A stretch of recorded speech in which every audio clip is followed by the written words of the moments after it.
So hi everyone, welcome back to an another video. और आज की इस वीडियो में हम बात करने वाले आपकी यूनिट 2 के बारे में, of personality development and communication. Unit 1 हमने मेजरली देखा था लाइक बिजनेस कम्युनिकेशन के बारे में, बिजनेस लेटर्स के बारे में, उसके अलावा इलेक्ट्रॉनिक कम्युनिकेशन के बारे में। यूनिट 2 में हम देखने वाले business cases, presentation, audio visual aids, report writing and the business presentation to customers and other stakeholders, और बहुत सारे मेजर ऑफ द टॉपिक्स। इसका यूनिट 1 का कंटेंट जो है मैं ऑलरेडी आपको प्रोवाइड कर चुकी हूँ आपकी वीडियो में ही। उसके अलावा हम बात कर लेते हैं आपकी यूनिट 2 के बारे में, दैट इज दिस वन। या so business cases and presentation. So in business presentation ideas जो है, सॉल्यूशंस जो हैं, लाइक प्रेजेंट करना अपने आइडियाज़ को, सॉल्यूशंस को और एनालिसिस को is essential for decision making, क्योंकि इन्फ्लुएंस करते हैं स्टेक होल्डर्स को एंड क्रिएट करते हैं सक्सेसफुल आउटकम्स। तो एबिलिटी जो होती है हमारी to create and present a compelling business case in a critical skill for professional at all the levels. एक बिजनेस केस जो है वो स्ट्रक्चर्ड होता है, लाइक एक इज अ स्ट्रक्चर्ड प्रपोजल जो कि आउटलाइन करता है आपके एक स्पेसिफिक प्रॉब्लम को एंड अपॉर्चुनिटी को, और ये एनालाइज करते हैं पोटेंशियल एक सॉल्यूशंस एंड जस्टिफाई करते हैं एक रिकमेंडेड कोर्स ऑफ एक्शन को। उसके बाद अगर हम बात करें जो types of business presentation, so first is a problem solution presentation.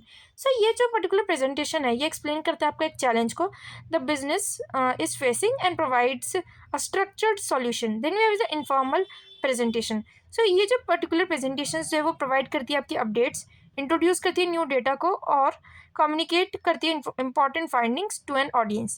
Then here is the persuasive presentation. ये aim करती है at convincing the audience to support a decision, idea or course of action. Generally अगर हम बात करें तो जो business presentation है to customers and other stakeholders के लिए, so presenting to a customers और अदर स्टेक होल्डर्स, सो जो ये रिक्वायर होता है एक तो deep understanding of their needs, concerns and the objectives. Whether अगर आप पिच कर रहे हैं अपने प्रोडक्ट को या फिर सर्विस को, और discussing a strategic plan, it is important to tailor your message and presentation style accordingly. Consider करना ये सारे मेजर थिंग्स, ये बहुत ज़्यादा इंपॉर्टेंट होता है। First is know your audience. जब भी एक प्रेजेंटेशन बना रहे हो तो आपको सबसे पहले तो ये पता होना चाहिए कि आपके ऑडियंस जो है वो किस टाइप की है, उनके क्या गोल्स है, वो क्या क्या चीज़ें वो मेजर ऑफ द चीज़ें चाहती हैं, उनका वो मतलब उनके ऊपर जो है, क्योंकि आप उनके लिए बना रहे हो तो आपको उनको जो सबसे ज़्यादा मेजर फोकस में रखना है। देन आपका जो कम्युनिकेशन है वो एकदम क्लियर होना चाहिए और कंसाइज होना चाहिए। ये नहीं है कि आप बहुत ज़्यादा ऐसी टर्म्स यूज़ कर रहे हो जो कि किसी को समझ ही ना आए। Then you have the engage and involve the audience. मतलब कि अपनी ऑडियंस को जो है आपको एंगेज करना है, इन्वॉल्व करना है एंड उनसे क्वेश्चंस पूछने हैं, पोल्स वगैरह रखने हैं, वोटिंग्स वगैरह रख सकते हो, ताकि आप उन्हें भी एंगेज कर सको और उनको भी एक चीज़ रहे कि हाँ भाई, एक लेक्चर नहीं चल रहा है यहाँ पे, कम्युनिकेशन हो रहा है, एक डिस्कशन हो रहा है यहाँ पे। Then we have the focus on value. So demonstrate करना कि कैसे जो है हम सॉल्यूशन को ऐड कर सकते हैं अपने बिजनेस में और सॉल्व कर सकते हैं प्रॉब्लम्स को और नीड्स को जो है मीट कर सकते हैं। And then prepare for questions. So जब भी आप किसी भी एक पर्टिकुलर जगह पे कन्वर्सेशन करने जा रहे हो, कुछ भी एक डिस्कशन करने जा रहे हो, तो हमेशा एक क्वेश्चन के लिए जरूर प्रिपेयर रहो। बिकॉज ये नहीं कि आप वहाँ पे लेक्चर देकर आ रहे हो फिर आपको सीधा आ जाना है। वहाँ पे आपको एक कम्युनिकेशन करने जा रहे हो, वहाँ पे अपना एक आपको डिस्कशन पेश करने जा रहे हो, अपने प्रेजेंटेशन को पेश करने जा रहे हो, तो वहाँ पे जो लोग क्वेश्चन पूछेंगे उसका आंसर्स भी आपके पास होने चाहिए। There is a letters within the organisation. So internal business letters जो जनरली क्रूशियल होते हैं ताकि एक मेंटेन किया जा सके smooth communication within an organisation. ये जो लेटर्स है वो फैसिलिटेट करते हैं coordination, sharing on information and formal communication among employees, teams and departments. Example जैसे कि रिक्वेस्ट करना ऑफ रिसोर्सेज, रिपोर्ट्स और क्लैरिफिकेशन। इसके बारे में मैंने बहुत अच्छे से आपको बिजनेस कम्युनिकेशन में भी बता रखा है, क्योंकि वो उसमें तुम्हारा मेजर टॉपिक ही सारा बिजनेस कम्युनिकेशन के ऊपर है। उसके बाद अगर हम बात करें तो हमारा जो की प्रिंसिपल है for effective internal business letter writing, वो होता है सबसे पहले तो क्लियर और स्पेसिफिक सब्जेक्ट लाइन होनी चाहिए, एक प्रोफेशनल टोन होनी चाहिए आपकी, जिसमें आपका जो है फॉर्मल टोन होना बहुत ज़्यादा ज़रूरी है। उसके बाद एक्शनेबल कंटेंट, आपको वही चीज़ें मेंशन करनी है जो कि चीज़ें हो सकती है, जो कि चीज़ें एक्सपेक्ट की जा सकती है। ये नहीं आप कुछ भी जो सपनों में देख रहे हो वो सब लिख दो, ये जो चीज़ें पॉसिबल ही नहीं है। देन रिस्पेक्टफुल क्लोजिंग होनी चाहिए, काइंड रिगार्ड्स, ये इस टाइप से जो सिंसियरली, ये सब चीज़ों से एंडिंग होनी चाहिए। एग्जाम्पल, आपको रिक्वेस्ट करनी है फॉर रिसोर्सेज और इन्फॉर्मेशन, या आपको मीटिंग इनविटेशन देना है, या किसी से फॉलोअप लेना है, या फिर ऑफिशियल नोटिफिकेशन और अनाउंसमेंट शेयर करना है। उसके अलावा अगर हम बात करें letters from the top management, so जो लेटर्स होते हैं फ्रॉम द टॉप मैनेजमेंट वो बहुत ज़्यादा इंपॉर्टेंट रोल प्ले करते हैं। और इसमें जो है इसे हम जनरली डाउनवर्ड कम्युनिकेशन भी बोलते हैं, जो कि जनरली जैसे अगर हेड मैनेजर्स वगैरह जो है बता रहे हैं कि अब जो है हमने छुट्टियां जो है महीने की 2 की से 3 कर दी हैं, तो अब वो जो है ऊपर वाली टीम से आएगा। अब जो मैनेजर्स है वो अपने टीम लीडर्स के साथ शेयर करेंगे या फिर एचआर्स के साथ शेयर करेंगे। फिर आगे जो वो टीम लीडर्स है वो अपने बाकियों के साथ जो एचआरओज वगैरह जो भी हैं उन सब के साथ जो है वो शेयर करेंगे। सो इसमें जो है जो आपका टॉप मैनेजमेंट के साथ जब भी कोई भी एक मैसेज आता है, तो सबसे पहले आपको होता है क्लैरिटी ऑफ पर्पस, कि आपका पर्पस क्लियर होना चाहिए, मोटिवेशन और इंस्पिरेशन होनी चाहिए एंड प्रोफेशनल टोन होनी चाहिए। ये नहीं है क्योंकि आप अपने भाई नॉर्मल, ये आपको लगे कि भाई नहीं हम तो उन्हें नॉर्मल उनको बता रहे हैं एम्प्लॉयज़ को, तो क्या ज़रूरत है, ज़्यादा फॉर्मल होने की ज़रूरत नहीं है। बट फॉर्मल रहना in the office area is मतलब is very important right now और is at any point of time. Then here is the common example, जैसे कि एनुअल रिपोर्ट शेयर करी जा रही है to the shareholders, official statements about the company direction और strategies, या फिर क्राइसिस कम्युनिकेशन और public announcement. Then is circulars and memos. So जो सर्कुलर्स और जो मेमोज होते हैं वो शॉर्ट कम्युनिकेशन जो होते हैं जनरली, जो कि यूज़ किया जाता है विद इन द ऑर्गेनाइजेशन, ताकि कन्वे किया जा सके इंफॉर्मेशन और डायरेक्टिव्स टू एम्प्लॉयज़ और डिपार्टमेंट्स। सबसे पहले अगर हम बात करें सर्कुलर्स के बारे में, तो सर्कुलर्स जो एक फॉर्मल नोटिस होते हैं जो कि यूज़ किए जा सकते हैं कि हम कम्युनिकेट करें अपने इंपॉर्टेंट अपडेट्स को, पॉलिसीज़ को, अनाउंसमेंट्स को to a large audience within an organisation. अगर बात करें स्ट्रक्चर के बारे में, तो एक सर्कुलर एक जो सर्कुलर है टिपिकली जो है वो इंक्लूड करता है एक हेडिंग को और या फिर एक क्लियर स्टेटमेंट को of message and a call of action और इंस्ट्रक्शन। टोन जो है वो जनरली फॉर्मल होती है और डायरेक्ट होती है। अगर हम बात करें मेमोज के बारे में, तो हमारी जो मेमोज जो है वो बहुत कम ही फॉर्मल होते हैं जनरली, एंड ये जो generally like then the circulars, and इसको यूज़ किया जा सकता है टू शेयर द अपडेट्स और request within the department और अ टीम। एक मेमो जो है वो टिपिकली कंटेन करता है आपकी हेडिंग, पर्पस या फिर स्टेटमेंट या फिर body and the closing remark. Memos जो है वो जनरली एक range of formal to conversational होते हैं depending on the context, like policy changes के बारे में बताना, ड्रेस कोड के बारे में, हॉलीडेज के बारे में बताना, इंटरनल इवेंट्स के बारे में बताना और ट्रेनिंग प्रोग्राम्स के बारे में, या फिर कुछ एडमिनिस्ट्रेटिव डायरेक्टिव्स के बारे में बताना। Then we have is presenting a positive image through verbal and non verbal cues. So सबसे पहले एक बिजनेस सेटिंग में जो है the way we present ourselves वो बहुत ज़्यादा इंपॉर्टेंट होता है, both verbally and non verbally, और ये प्रोफाउंड इम्पैक्ट करता है on how others perceive us. ये जो है बहुत ज़्यादा इंपॉर्टेंट है, like this is specially important in professional presentations, meetings and interactions with the clients and colleagues.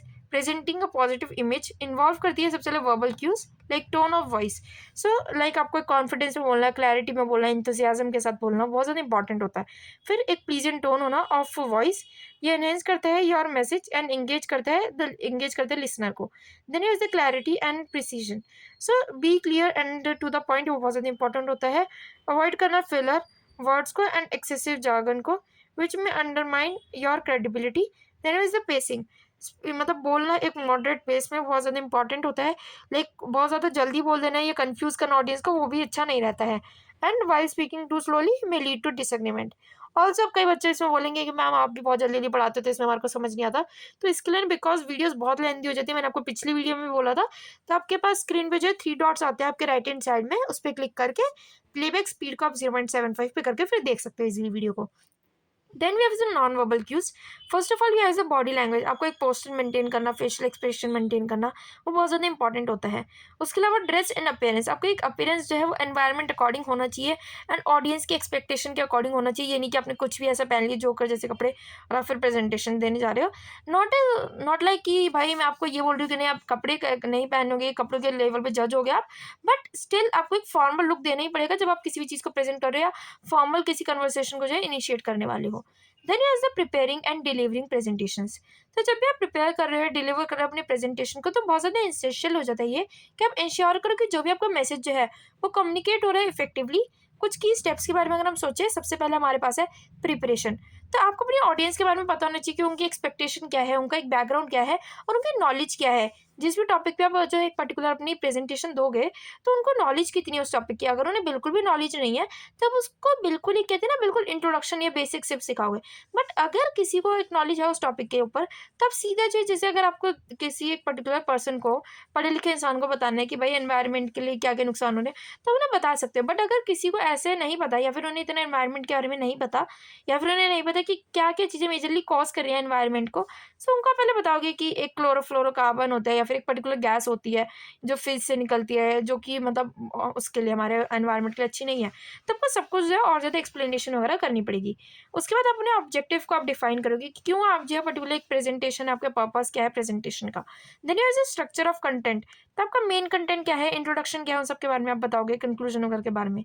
उसके अलावा प्रैक्टिस, मतलब कि आप रिहर्स करोगे अपने प्रेजेंटेशन को मल्टीपल टाइम्स, ताकि जो एक स्मूथ डिलीवरी हो सके आपके पर्टिकुलर प्रेजेंटेशन की।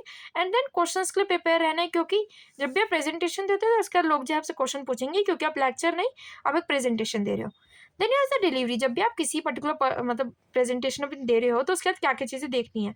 सबसे पहला होता है आपका मैनेज करना ऑडियंस को, देन मेंटेन करना आई कॉन्टेक्ट, उसके बाद वॉइस मॉड्यूलेशन की आपकी पिच वगैरह जो बिल्कुल सही होनी चाहिए, एंड ऑडियंस को जो है एंगेज करनी चाहिए। Then manage nervousness, deep breathing या पॉजिटिव सेल्फ टॉक, ये बहुत ज़्यादा इंपॉर्टेंट होता है, ताकि आप जो है एक अपना जो मोटिवेशन है वो उसको जो है बिल्कुल भी ना खो।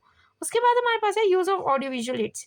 सो audio visual aids just such as slides, videos, graphics and charts, वो बहुत ज़्यादा पावरफुल टूल होते हैं for enhancing presentations.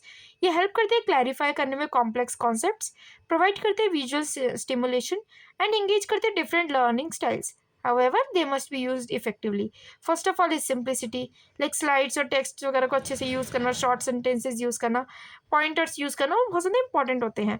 Then is a consistency, तो यूज़ करना कंसिस्टेंट फॉन्ट्स, वो बहुत ज़्यादा इंपॉर्टेंट है, कलर्स को एंड फॉर्मेटिंग को, ये बहुत ज़्यादा इंपॉर्टेंट हो जाता है throughout the presentation. Then we have the relevance, so ensure करना कि जो हमारी ऑडियो विजुअल कंटेंट है वो रिलेवेंट है to the message being conveyed and doesn't distract from the core idea. Then we have the technology check, so ensure करना कि जो हमारा पर्टिकुलर एक टेक्निकल इक्विपमेंट है या फिर जो protect such as projectors, microphones वगैरह, ये जो वर्क करे प्रॉपरली बिफोर द प्रेजेंटेशन। ये ना हो कि बाद में प्रेजेंटेशन दे रहे हो तब ये सारी चीज़ें चीज़ें है वो वर्क ही नहीं कर रही है अच्छे से। देन अगर बात करें रिपोर्ट राइटिंग के बारे में, सो रिपोर्ट राइटिंग जो है एसेंशियल है in the business world. Reports जो है जनरली कन्वे करती है आपकी इंफॉर्मेशन, आपके इंपॉर्टेंट इंफॉर्मेशन को, एनालिसिस को, उसके अलावा रिकमेंडेशंस को इन स्ट्रक्चर्ड फॉर्मेट। जो एबिलिटी है आपकी to write a clear and concise report, वो बहुत ज़्यादा क्रूशियल होती है और इफेक्टिव कम्युनिकेशन है। सबसे पहले अगर बात करें कुछ की कंपोनेंट्स के बारे में, तो सबसे पहले आपको होता है रिपोर्ट में टाइटल पेज, जहाँ आप अपना टाइटल, डेट एंड नेम वगैरह लिखते हो। उसके बाद होता है आपका टेबल ऑफ कंटेंट्स। देन होता है आपका एग्जीक्यूटिव समरी, एंड जिसमें आप प्रोवाइड करते हैं एक brief overview of key findings, conclusion and the recommendations. Then we have the introduction, so ये इंट्रोड्यूस करते हैं रिपोर्ट्स के पर्पस को, स्कोप को एंड मेथडोलॉजी को। Then we have is the body, in which जो मेन सेक्शन होता है वो प्रेजेंट करता है आपके analysis, findings and the discussions. उसके बाद आपका कंक्लूजन होता है जो कि समराइज करता है आपके पूरी एक रिपोर्ट को एंड कंक्लूड करता है आपकी फाइंडिंग्स को। उसके बाद हमारे पास है रिकमेंडेशंस, कि आपको कहाँ कहाँ से आपने रिकमेंडेशंस ली है, सजेस्ट एक्शंस वगैरह, वो सब चीज़ें आप लिखते हो। उसके बाद आप अपना अपेंडाइसिस लिखते हो, that is you will include additional material such as data, tables, charts and the supplementary information. Then you as the report writing tips, so आपको एक तो क्लियर होना चाहिए और कंसाइज होना चाहिए, स्टिक करना चाहिए टुवर्ड्स द पॉइंट, एंड कोई भी ये नहीं अवॉइड करना चाहिए unnecessary things. Then we have is the organise करना इन्फॉर्मेशन को लॉजिकली, सपोर्ट करना अपने क्लेम्स को with evidence, and proofread करना कि कोई भी आपकी ग्रामेटिकल, स्पेलिंग या फिर एरर या फॉर्मेटिंग मिस्टेक्स वगैरह ना हो। सो इसी के साथ करते हैं अपनी आज की यूनिट 2 को एंड।